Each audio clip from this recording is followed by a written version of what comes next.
اہم خبر آپ کو دیتے ہیں کہ تحریک انصاف نے الیکشن کمیشن کے نام ایک خط لکھا ہے۔ ثانیہ 25 مئی ملوث 22 افسران کی تعیناتی روکنے کا مطالبہ کیا گیا ہے۔ ثانیہ میں ملوث افسران کی نگراں سیٹ اپ میں تقرری روکی جائے۔ خط کا یہ متن ہے، اسی پر بات کریں گے نمائندہ خصوصی عباس شبیر سے۔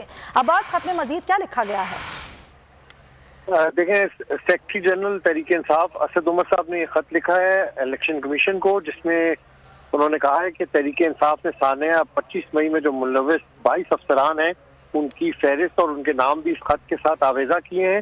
ساتھ ساتھ الیکشن کمیشن سے یہ مطالبہ کیا ہے کہ نگراں سیٹ اپ میں اس تعیناتی کو فوری طور پر روکا جائے۔ یہ افسران 25 مئی کے واقعات میں ملوث ہیں، انہیں پنجاب میں تقرری نہ دی جائے۔ تحریک انصاف نے الیکشن کمیشن سے استدعا کی ہے کہ نبیل اوان، کیپٹن عثمان، عمر شیر چٹھا، سمیر سید کے نام اس فہرست میں شامل کیے گئے ہیں۔ محمد علی رنداوا، اجمل بھٹی، احمد رضا سرور، عامر کریم خان، ڈاکٹر راشد منصور، عامر خٹک اور سید علی مرتضی بھی اس فہرست میں ہیں جو 25 مئی کے واقعات میں ملوث ہیں۔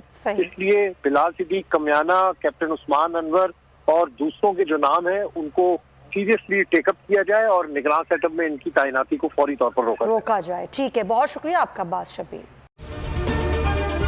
اگر آپ کو یہ ویڈیو پسند آئی ہے تو ہمارے چینل کو سبسکرائب کریں اور بیل آئیکن پر کلک کریں۔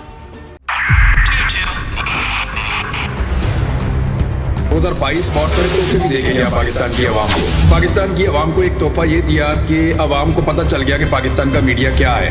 سال 2022 میں سب سے زیادہ دیکھے جانے والا چینل بول نیوز رہا نمبر 1۔ ہم نے بہت سارے شوز اور ٹرانسمیشنز کی، پورا سال مسلسل جدوجہد میں نکل گیا کہ یہ ووٹ آف کانفیڈنس کے پیچھے کون لوگ تھے۔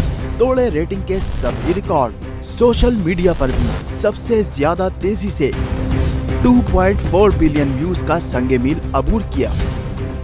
اینکرز کو بھی عوام میں سب سے زیادہ مقبولیت ملی اور سوشل میڈیا پر بھی بول رہا سب پر بھاری۔ سبسکرائب کریں اور بیل دبائیں تاکہ کوئی خبر رہ نہ جائے۔